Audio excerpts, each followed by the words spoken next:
তো আজকে সকালবেলা ঘুম থেকে উঠতে একটু দেরি হয়ে গেল, মেয়ের স্কুল ছুটি আছে, সেই জন্য একটু চাপ কম আছে। তো বাইরের বাসি কাজকর্ম সেরে এসে আমি রান্নাঘরে চলে এসেছি। রান্নাঘরে চা খাওয়ার পরে আমি এবার ডালটা ভাজা শুরু করে দিয়েছি। এখানে সকালে খাওয়ার জন্য করব খিচুড়ি। এদিকে খিচুড়ি চাপিয়ে দিয়েছি, আর এখানে আমি তরকারিটা কেটে নিচ্ছি। আমি একবারেই রান্না করি সকালবেলা। তো এখানে উচ্ছে কাটছি, উচ্ছে দিয়ে আমি আজকে শুক্তোর তরকারি করব, আর করব এখানে ওলের ডাঁটার তরকারি। তা রান্নাঘরে প্রচুর তো গরম লাগছে, গরমটাও পড়েছে বেশ। এবার ওলের ডাঁটাটা কেটে নিচ্ছি, তারপরে আর করব এখানে টক ডাল। আর ফ্রিজে ছিল ইলিশ মাছ, ইলিশ মাছটা বের করে আমি বেসিনে জলের মধ্যে রেখেছি। ইলিশ মাছটা কেটে ইলিশ মাছের ঝোল করব, এটাই আজকে দুপুরের আমাদের মেনু। তা আমার হাজব্যান্ডের আজকে ছুটি, সে বাড়িতে আছে, সে আবার বাজারে গেছিলো, গিয়ে এবার মাছ নিয়ে এসেছে। তো রান্নাবান্না কমপ্লিট করে আমি তো বসে গেছি এবার মাছ কাটতে।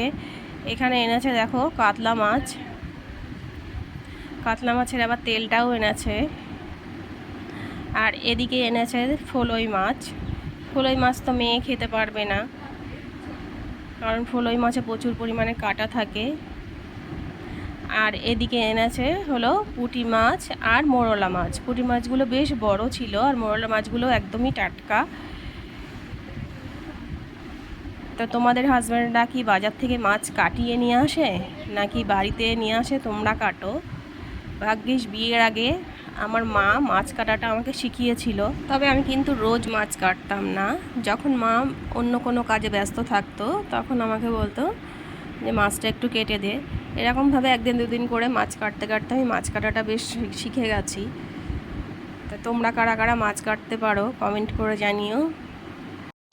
তো মেয়েদেরকে কম বেশি সব কাজই শিখে রাখতে হয়, কারণ শ্বশুরবাড়িতে গেলে যদি কাজ না পারো তাই নিয়ে আবার কথা শুনতে হয়।